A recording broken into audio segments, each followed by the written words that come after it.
Juan, and this is the Bizbiobuz, where we profile big news happening near you. Our guest today is Tony Lee, the XXX hypnotist. With over 6,000 shows and 6 million fans worldwide, Tony has officially sold out more live performances, receiving more awards and nominations than any other artist in any category in Canadian history. We are pleased today to welcome him to the Bizbiobuz. So, Tony, good to have you here with us today. Well, you've been in the business for over 25 years as a XXX hypnotist. Tell me a little bit about that. Well, it happened by mistake. I hypnotized my girlfriend by accident. Did you already know how to hypnotize at this point? I was joking around with her and going, "You're getting sleepy." And she started fading out. She fell over, freaked me out. And everything go, "No way." And then I started, "You're going to do this." And she did it and went, "Cool." And it was a rush. So it developed over the years, and everything we do in the show is completely 100% original material. Yes. And we spawned a whole nation of hypnotists, a whole global epidemic, maybe you could call it. No, it wouldn't be an epidemic. But we're a great influence on many of the hypnotists that are touring there today. Well, you're one of the most celebrated Canadian artists. I mean, you've been, 25 years, over 6,000 shows. How does that feel?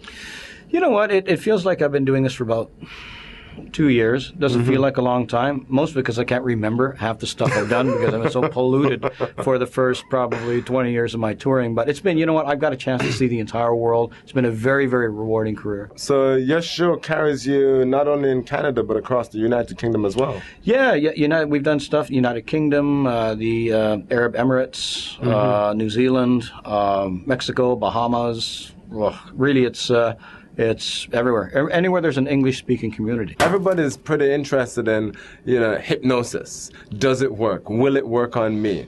What kind of stories, like really peculiar stories to you, that have you ever encountered in your profession that have just been like... Okay, it depends where you want to go with this. If you can think of a story of something, if you were hypnotized, what would you fear the most of going through? And we've probably done it.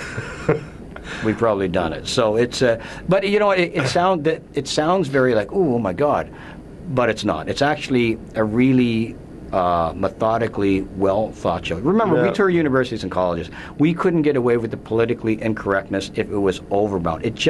We take it to that fine line to make people laugh, to bring it right to that pinnacle, right, without crossing it, depending where you draw that line. Right. But that's why we've been so successful in the universities. We're edgy, but not overboard. Mentally and physically, I'm still a university college student, and I always will be, until such time where it becomes a little creepy, which is about sort of now, but I think I'll buy myself another year or two. Well, not only have you been touring through the circuit for quite some time, a number of years, but also you're a director on the Canadian campuses.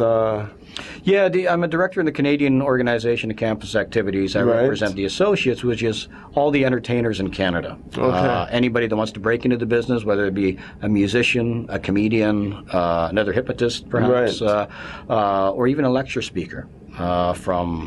You got your Sue Johanssons, to your James Cunninghams, Funny Money Tour, to even lectures like Ron Jeremy, who's made presence on the Canadian campuses. So I would assume Ron Jeremy ties in really well to the XXX theme. He's actually a very, very cool guy. He's short. He doesn't look short, although the illusion of his symmetry, well, it's not an illusion. I gotta admit, he's freaking huge for a short little guy, right? But great guy, and he was a school teacher. He worked with developmentally challenged kids, and ended up getting into the industry, and now he's talking about it on a lecture tour. Not only do you facilitate entertainment throughout the campuses, but you also manage entertainment as well with another company, correct? Yeah, I've been with various agencies. I was represented by S.L. Feldman for the longest times. George Oz, wonderful agent, wonderful man.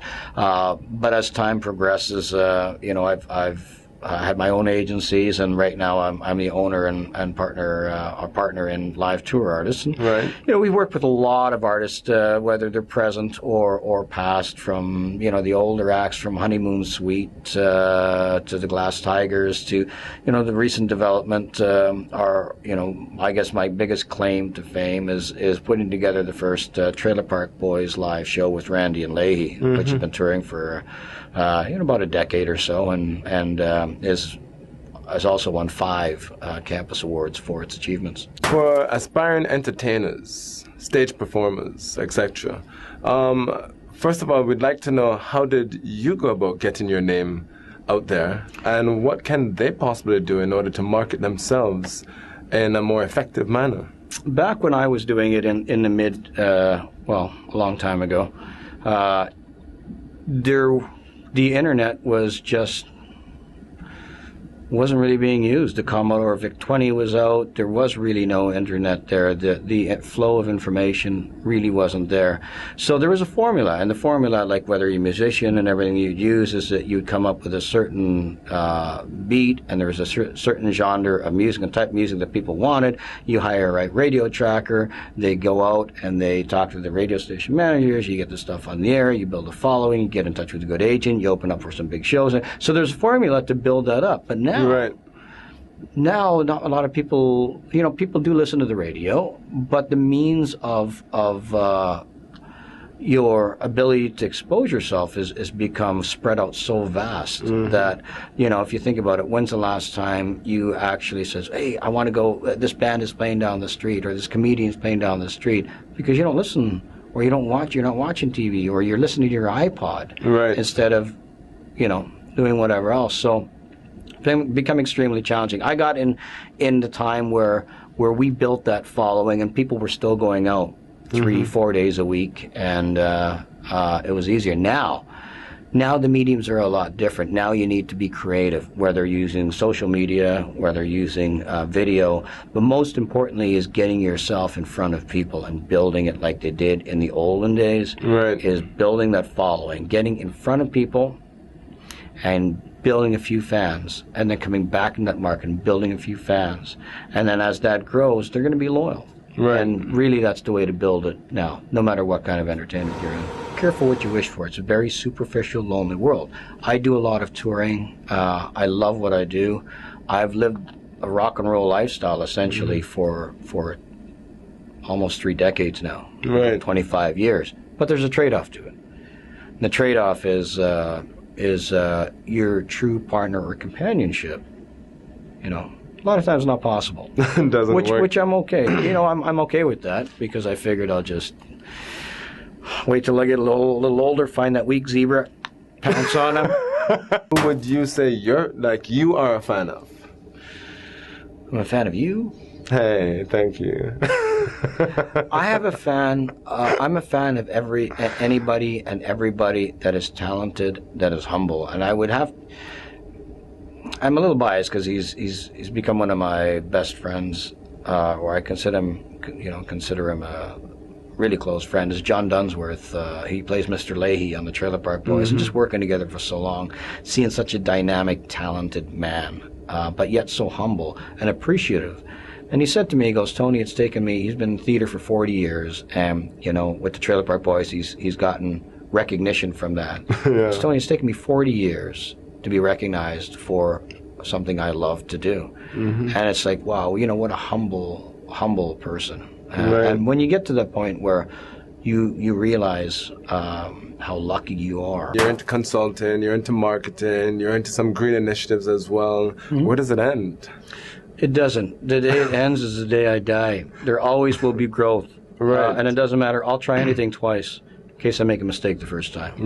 I'll do everything, but I won't do that. So one of the essential components to business is always reaching for more. Absolutely. Growth and development. It doesn't matter what I learn. I'm genuinely interested in everything. Life has taught me that karma, I really believe in karma. If you're good to people, people will be good to you. And, it doesn't matter. It only takes a very a couple of seconds in a day to tell the person that's around you, hey, how you doing? How's your day? To put a smile on their face. Right. And I make an attempt to do that, and I live a much happier life doing that. So, what I've learned is be good to everybody, no matter if they weigh 300 pounds or whether they're the most beautiful person in the world. Hug them just as much. And I just love everybody. Well, honestly, Tony, I must tell you, we're good friends, but truth be told, you are still a celebrated entertainer, and I definitely want to thank you for extending yourself to come out and be on our show. You, my man. Thank you very much, Tony. So, as you can see, Tony is not only an inspiring entrepreneur and performer with a big heart, but a humble guy with his feet firmly planted, despite great success. Thanks for watching the Biz by a Buzz, and be sure to tune in next time.